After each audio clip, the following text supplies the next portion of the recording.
Okay, thanks very much, Tim. Maybe just on to the next slide and the next slide. Good afternoon, everybody, and thank you for your time on a Friday afternoon. I'll just start off by explaining our business because I'm certain that not all of you are familiar with it. Basically, we have two businesses in the magnesium sector. We manufacture primary magnesium alloys in a factory in China, and we sell those to customers all over the world. And then our customers send scrap from their die casting processes back to us, and we recycle that scrap back into magnesium ingots, and we send that back out to our customers. And we have our primary factory in China, and we have our recycling factories in Romania and in Germany. So that principally is the metals business. And then on the right-hand side, we have an anodes business, and we make both magnesium and electronic anodes, and they go to the hot water industry, and they prevent steel tanks from corroding. The magnesium alloy is the anode, is the traditional anode. The electronic one is a high-tech new anode, which is used in heat pumps and in more modern and energy-efficient processes. Next slide, please. Just so you understand our business a little better, the anode business, the cathodic corrosion protection business, is the higher margin business and the lower volume business. So the higher margin product that goes into hot water appliances, there are hot water companies, are a very consolidated group of companies around the world, and we supply to the Europeans, to the Americans, and to the Chinese and Asian markets. And then down below that, the specialist metals, so slightly different to the mag alloys. These are magnesium alloys that have certain other alloying elements like rare earths in them, higher value. And then the magnesium alloys themselves and the recycled product is a slightly lower margin product, but a much higher volume product. And they go into the industries that are indicated there, the aerospace and defense for the specialist metals, but also the automotive is our principal customer, as well as the power tool manufacturers. So the next slide, please, Tim. So a little market information on Magontec. As Tim said, code was MGL. We've got 77.5 million shares on issue. The book value of our net assets at the 31st of December was $56 million. And at the moment, our market cap is around about $30 million. We are a net cash business, so we have no debt on our balance sheet at the moment. And then on the right-hand side, you can see the shareholder structure. And the largest shareholder is a Chinese company called the Qinghai Salt Lake Magnesium Company. I'm going to talk about that a little bit more later on. Our largest institutional fund manager in Australia is Alan Gray, the value manager, and they have around about 20%. The directors and management around 10%, and the others around 42% of the company. Next slide, please. So I want to talk a little bit about our result. 2022, we're a December year-end company. 2022 was a very, very strong year for us. The revenue of 158 million. We produced EBITDA of 27 million, and net profit after tax for the year of 16.5 million and 21.5 cents. The real standout for us in the year, I guess, is the cash flow. The underlying operations generated around about $28 million of cash flow. And of that 28 million, around 4 went into taxes and interest, around 10 went to pay off debt, and around 14.5 million went to fund the working capital. We're in a business where the price of our raw material rose very steeply. I'm going to talk about that in a moment. And the funding of that was required through the year. And we managed to fund all of that from our cash flow and not from any additional debt. And we also, in 2022, had a dividend, 0.6 in the first half and 0.6 in the second half, so a 1.2 cent dividend. We have plenty of tax losses from a previous business, so they were unfranked in Australia. So growth opportunities for our business are abundant. The global magnesium industry has doubled in the last 20 years and will continue to grow in volume. The anode market share that we have is high, and we've got good growth opportunities in North American and Middle Eastern markets, We have very, very high market shares in Europe and in China. The die-cast automotive magnesium alloy demand is going to continue to grow. Industry experts are expecting or forecasting a compound annual growth rate of around about 7% for the next 5 years. We're seeing quite a strong rebound in the automotive sector, particularly in China. Obviously, confidence changes from day to day, but China, since the COVID-1 policy has been lifted, has rebounded extremely quickly. And we expect to produce a very, very significant amount of magnesium alloy in the coming months from our plant in Qinghai, which has been a long time coming on stream. Next slide, please. So this has been the key driver for the 2022 result. Back in August 2021, the Chinese government began to introduce much stricter environmental regulations for the coal industry. And the coal is the primary indicator for the manufacture of magnesium. Magnesium, 90% of magnesium globally is made in China, and it's all made in China using a process called the pigeon process. Pigeon process is powered by coal. The coal industry in China is pretty primitive and quite dangerous and has very, very poor environmental controls. And the Chinese government's attempts to make the industry more compliant with their environmental objectives caused this extraordinary price hike, pushed up the price of magnesium as well. It's begun to come down a little bit over the last 12 months, but a lot of our prices are still at higher levels than they were back in sort of early 21 and 2020. Next slide, please. So I just wanted to talk a little bit about cash. So as you can see on this slide, the underlying operating cash flow of 28 million, which I talked about a moment ago, and that caused us to have a net cash position at the end of 2022 of $2 million. Of that 14 million that I referred to earlier that went into working capital to fund those very high prices, which you saw on the chart before, we're beginning to see that begin to roll back out and back into the company. So our cash collection over this first quarter will be quite strong. And we expect to finish the quarter with a cash balance, which will be considerably higher than where we finished at the end of 2022. Next slide, please. So a little bit about the global magnesium market. So that chart in the middle shows magnesium production.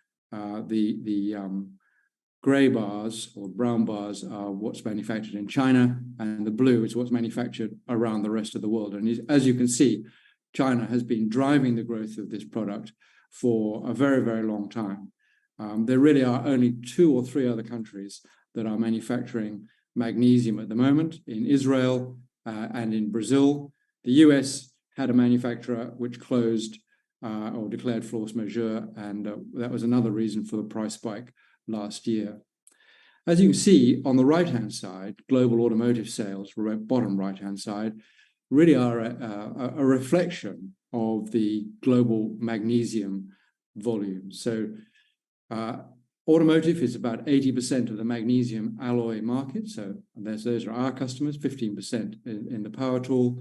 And as automotive sales have grown, particularly in China, but now increasingly in other emerging markets like India and Malaysia, Vietnam, and a whole bundle of other wealthier emerging markets, we're seeing the demand for magnesium grow in those regions and reflecting the demand for automotive. Next slide, please. So talking a little bit about our biggest project, which has been incredibly frustrating for us, but nonetheless appears to be coming to fruition in the next few months. So we have a primary magnesium alloy manufacturing business at Golmud in Qinghai province. And that has been located right next door to the Qinghai Salt Lake Magnesium electrolytic magnesium plant. That plant will produce liquid pure magnesium directly to our furnaces. We have about 60,000 tons of capacity installed at this plant. Currently, we're operating it at reduced capacity because we don't have feed from QSLM. We take our feed from the pigeon producers around the rest of the country. But when that production from Qinghai Salt Lake's electrolytic plant comes on stream, we will be relieved of having to go to this rather outdated production technology. If you go to the next slide, there's a picture there on the left. You can see Magontec's cast house, and to the left of that is the dehydration and the electrolytic cell house for Qinghai. So at the moment in Qinghai, we're just producing 5,000 tons or so a year, and it's not on care and maintenance so much as at a low enough level for us to be able to sustain it. But trucking material all the way to Qinghai and all the way back out to our customers is not a particularly economic proposition. We need this plant to be operating at a high level of capacity. Currently, our revenue from that plant is around 37 million. That'll grow to more than 200 million when this plant is fully operating. Currently, it operates break-even EBITDA, a bit of a profit last year, but prior years a bit of a loss, probably around about break-even in 23 for this plant. But when the Qinghai facility comes on stream, it will be a very profitable plant for us, indeed. And that has been a keystone to our business. As I say, it's very low CO2 output. We think it'll start late this year, early next year. I don't have a schedule yet, but we will come back to the market as soon as we do. And it'll take a couple of years for it to get to full production. So the next slide, please. So as I mentioned, the Chinese production using the pigeon process is a highly polluting process. So it produces around about 20 to 25 kilos of CO2 for every kilo of magnesium it produces. The Qinghai plant, which is 90% driven by renewable energy, will produce around 5 to 7 kilos for every kilo of magnesium produced. And every time I go to Europe to talk to our customers, everybody wants to know when this plant will come on stream. I'm 110% convinced that we will be able to sell all of this product very quickly. It's certainly very much in demand by die-casters all over the world. Next slide, please.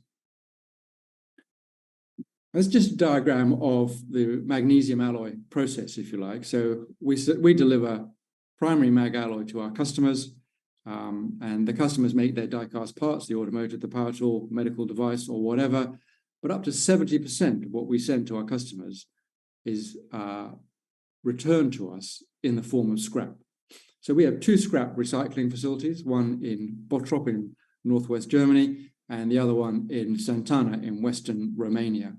And those 2 plants are operating to recycle the steering wheels and the other parts that are manufactured by our customers.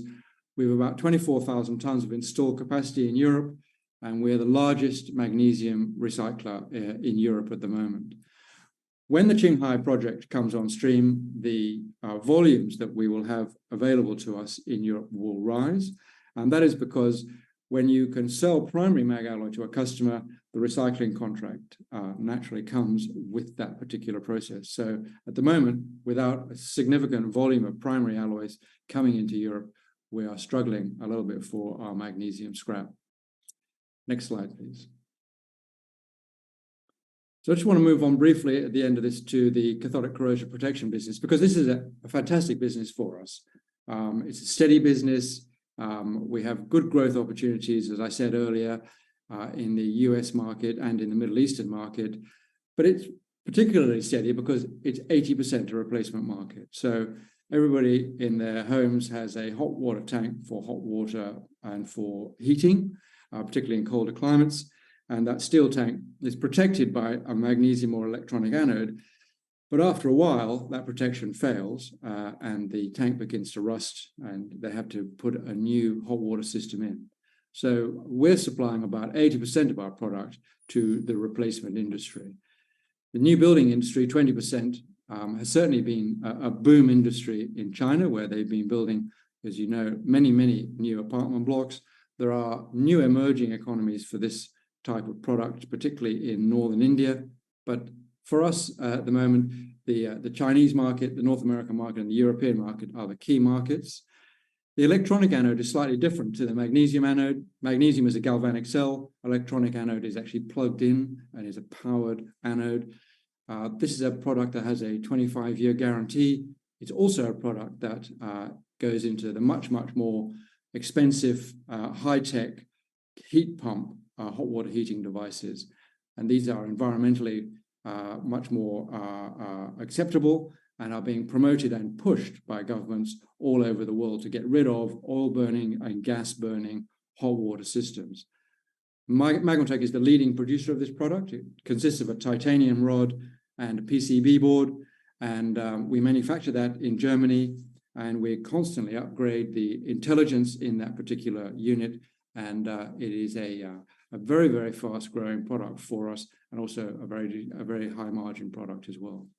Next slide, please.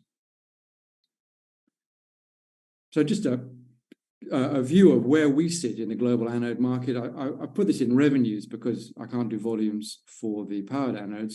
Magontec has around about 25% of the volumes and around 25% of the revenue for the global anodes market. And as you can see at the top right-hand side, those are the key markets around the world. So an excellent business for us, and one that produces cash year in, year out. Next slide, please, Tim.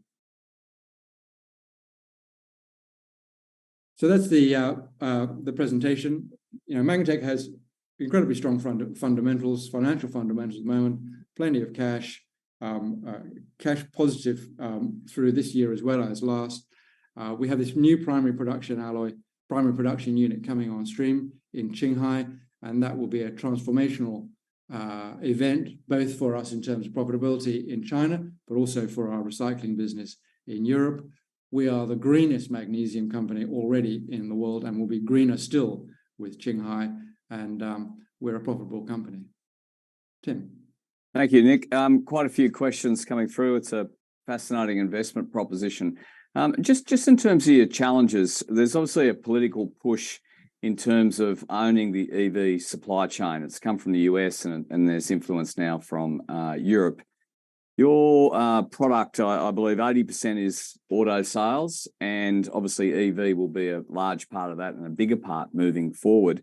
And then you've got Chinese-based production. So is the macro theme, while it's strong in terms of supply, but politically there's going to be some pushback from Chinese-sourced magnesium production? Is that a fair assumption?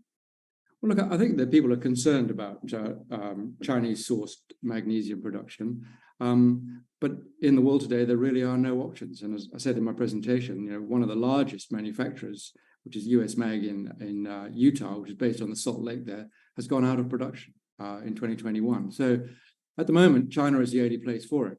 If you think about the consumers of magnesium, the biggest consumer actually is the aluminium industry, which alloys aluminium with magnesium. That is a global industry. It requires magnesium, and it will continue to consume magnesium from China until there are other alternatives.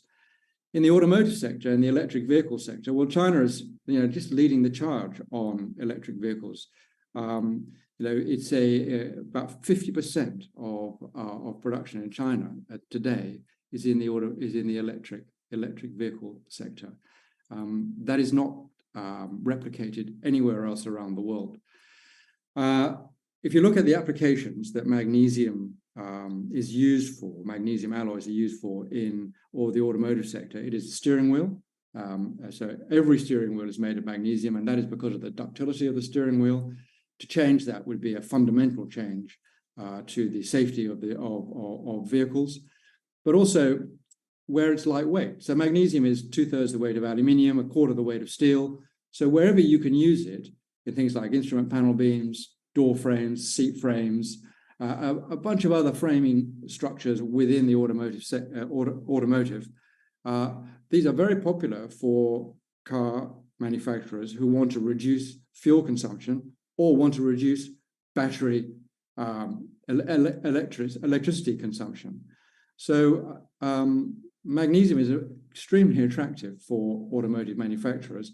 China, as the principal source, is an issue, but I think Qinghai, which is going to produce about 100,000 tons and has the capacity, it is based on unarguably the finest salt lake resource in the world in Qinghai, has the capacity and the intention to build to 3, 4, 500,000 tons, so half the industry output. And the Chinese government is very aware both of the pollution and of the other issues surrounding the pigeon process. And in terms of your recycling opportunities in Europe, you're very well positioned there. It's a kind of a great way to sell your product and then to steer them in the recycling business as well. Is the recycling at capacity, and do you have capacity as your magnesium production increases to satisfy those kind of recycling contracts as well?